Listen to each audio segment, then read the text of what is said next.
Palmeiras perde clássico para o Santos na Arena Barueri. Momentos de estabilidade no comando do Abel Ferreira. E claro que verdades precisam ser ditas. Grande abraço para você que se liga no canal DNA. Sejam todos bem-vindos a mais um vídeo. É claro que depois de uma eliminação para o Boca Juniors na semifinal, da maneira que foi, e essa derrota para o Santos, que vem com um time bastante desfalcado, brigando para não cair, a torcida do Palmeiras está bastante descontente com tudo que aconteceu e nesse domingo foi dia de protesto e protesto pesado lá na Arena Barueri. Claro que a entrevista coletiva pós-jogo do Abel Ferreira também demonstra muitas situações e eu vou tentar elencar alguns pontos aqui e espero que vocês deixem nos comentários, além do like, claro, a inscrição no nosso canal, se você concorda com tudo isso que eu vou falar.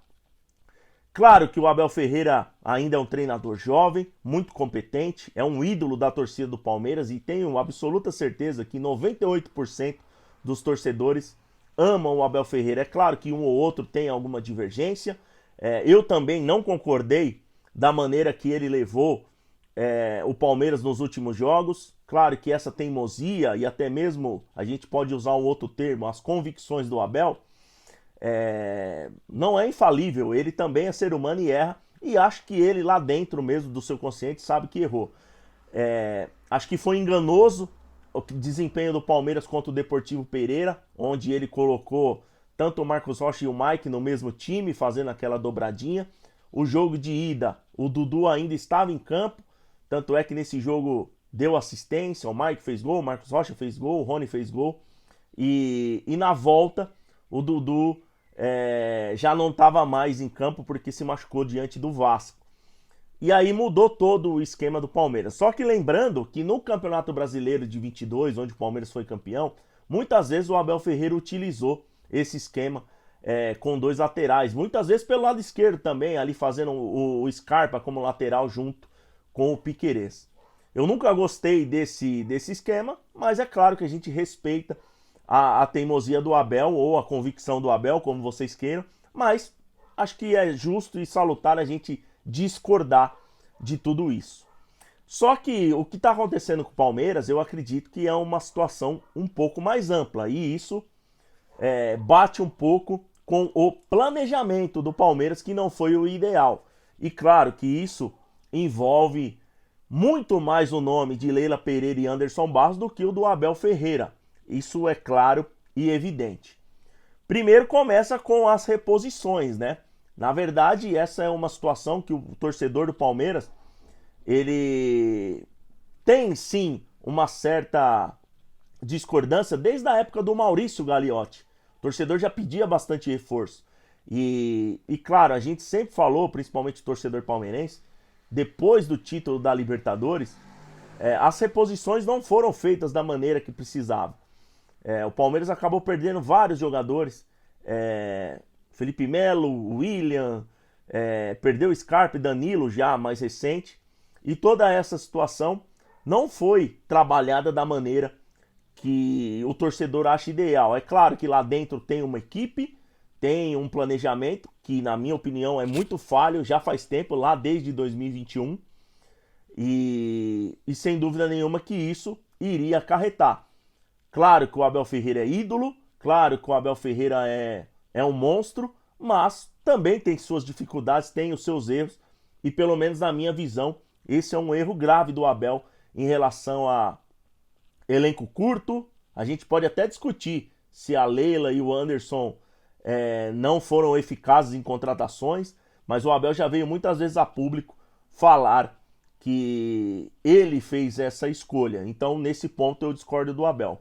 Só que isso é muito importante que eu vou falar para vocês e espero que vocês entendam, né? E eu não tô aqui querendo pautar nenhum tipo de torcedor, cada um torce da sua maneira. Mas eu acho que beira o absurdo alguns torcedores querer que o Abel Ferreira saia ou interrompa o seu trabalho nesse sentido.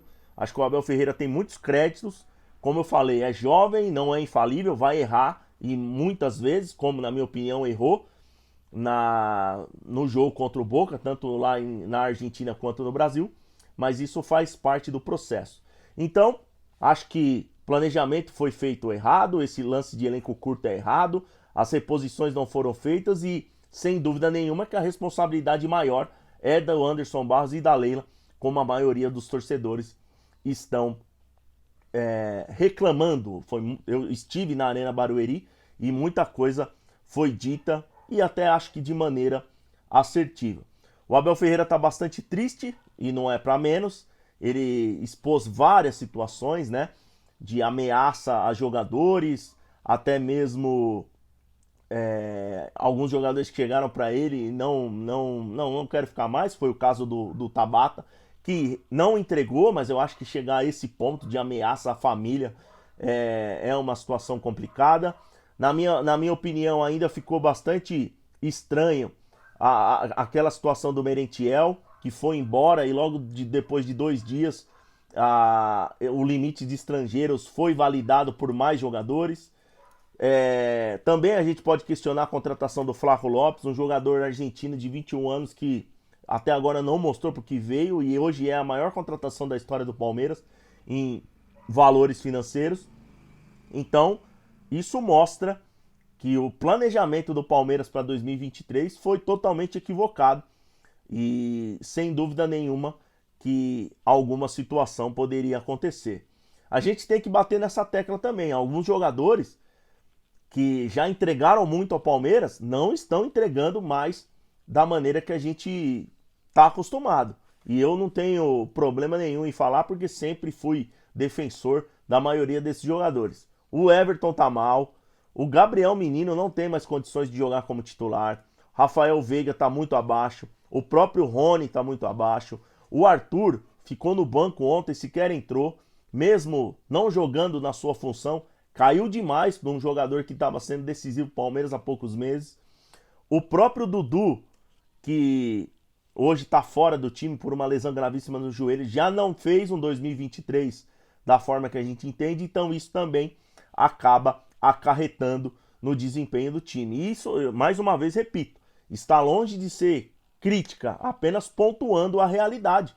E eu quero que vocês deixem nos comentários aí se eu falei alguma atrocidade. Realmente, ontem o Everton estava bastante inseguro, já faz um tempo que ele está assim.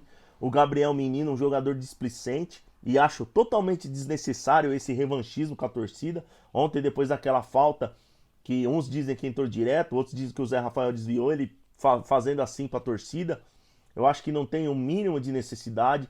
A postura da diretoria no episódio Breno Lopes, Anderson Barros e Leila não apareceram depois da eliminação diante do Boca.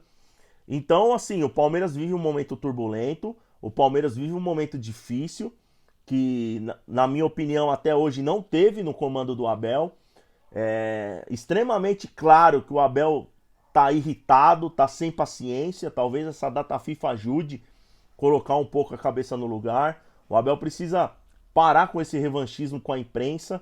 Ele não tá conseguindo responder as perguntas de uma maneira inteligente, como ele sempre teve. Parece que tem um revanchismo. Claro que ele tá puto por conta dessa situação que está acontecendo de derrotas. O Abel não sabe perder, essa é a realidade. E eu, como palmeirense, até acho bom essa situação. O torcedor, o treinador, o jogador não pode querer gostar de perder mesmo.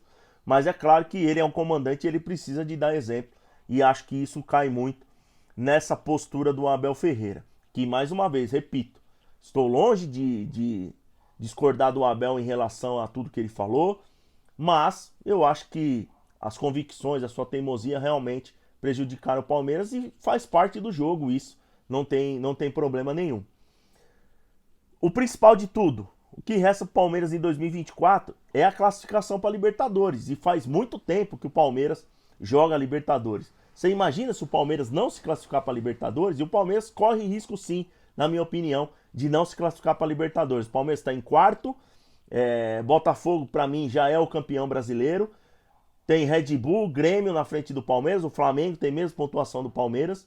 Então, os últimos 12 jogos, o Palmeiras precisa sim mostrar uma evolução, precisa garantir essa vaga, porque seria um desastre o Palmeiras jogar um 2024 só Copa Sul-Americana, Copa do Brasil e Campeonato Brasileiro. O Palmeiras ficar fora da Libertadores será, na verdade, uma situação inusitada e eu não sei qual que será a postura do torcedor, como que vai terminar o ano de 2023.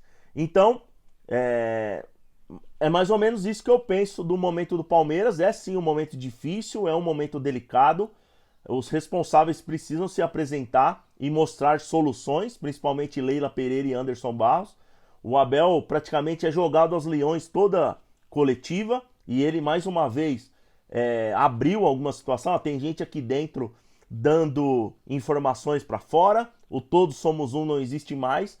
Então isso preocupa bastante o torcedor para a sequência do 2023 e principalmente para o que vai ser em 2024. Difícil, né? O torcedor do Palmeiras está acostumado em outra situação. Claro que uma hora ia acontecer, não dá para ganhar tudo sempre, mas algumas coisas